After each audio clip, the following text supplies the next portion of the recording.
ស្លាប់ទៅហើយតែប្រលឹងនៅឈាមខ្ញុំស្រែកហៅដាស់អស់កល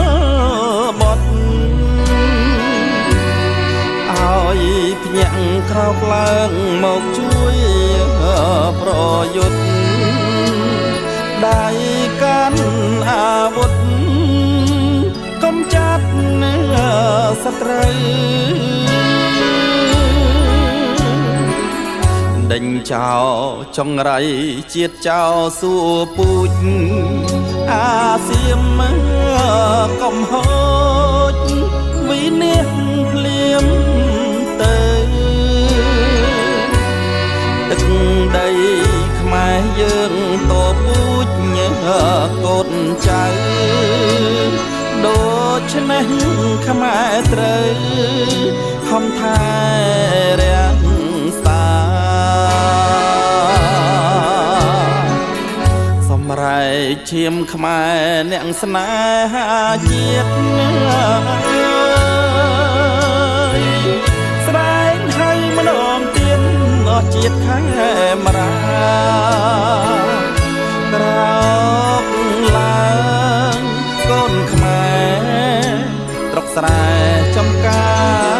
រជួយវាយប្រហាសៀមបំផ្លាញ់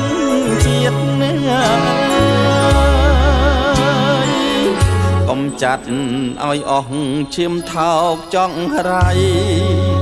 កំបងអង្គដៃស្ងៀមតទៅទៀតបើស្លាប់ក្នុងនាមស្មោះត្រង់ត្រង់ជាតិស្លាប់10ដងទៀតរត់តែប្រសា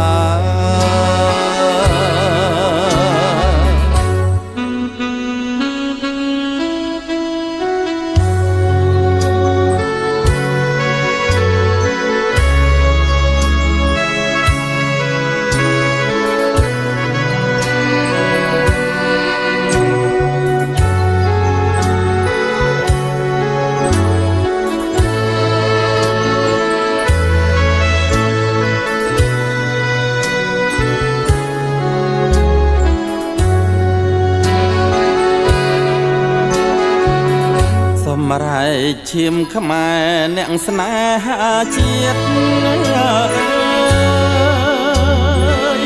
ស្រែកឲ្យម្ដងទៀតអស់ជាតិខែមរាក្រោកឡើង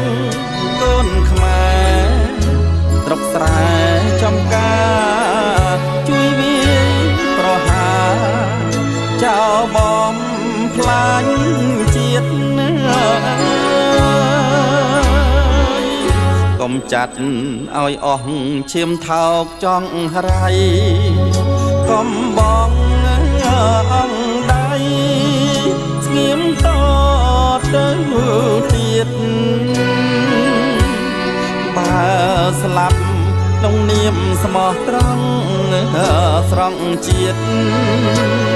ស្លាប់10ដងទៀតរត់តែប្រសា